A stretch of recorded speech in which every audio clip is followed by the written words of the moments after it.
আসসালামু আলাইকুম অডিয়েন্স, আশা করি সবাই ভালো আছেন।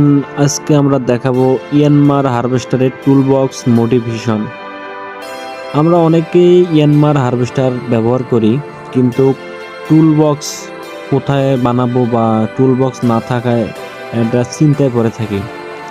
তা বাঙালির মাথায় অনেক বুদ্ধি, আপনারা ইচ্ছা করলে আপনারা নিজেরাও এইরকম সিস্টেমে একটা টুলবক্স বানাতে পারেন, যেটা ওয়ান টাইম আপনারা ইচ্ছা করলে খুলতে পারবেন, ইচ্ছা করলে লাগাতে পারবেন, কোনো রকম কোনো সমস্যা ছাড়া আপনারা এইভাবে মডিফাই করে একটা টুলবক্স বানাতে পারেন, যেখানে আপনারা গাড়ির বিভিন্ন রকম সমস্যা হলে এখান থেকে টুলবক্স মানে যন্ত্রপাতি রেখে বা এখান থেকে নিয়ে আপনার কাজকাম করতে পারবেন।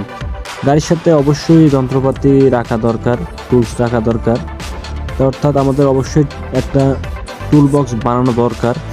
আপনারা দেখতেছেন যে টুলবক্সটা, এটা ইচ্ছা করলে আপনারা খুলতে পারবেন, ইচ্ছা করলে লাগাতে পারবেন, একদম সেফ একটা জায়গা। আপনারা সকলেই যদি ভিডিওটা ভালো করে দেখেন যে কীভাবে বানানো হয়েছে, আপনারাও ইচ্ছা করলে এইভাবে এই টুলবক্স বানাতে পারেন।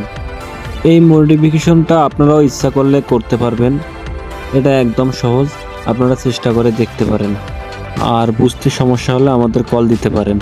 তা সকলেই আমাদের ভিডিওতে লাইক, কমেন্ট, সাবস্ক্রাইব করে পাশেই থাকবেন। সকলকে জানাই ধন্যবাদ। আসসালামু আলাইকুম।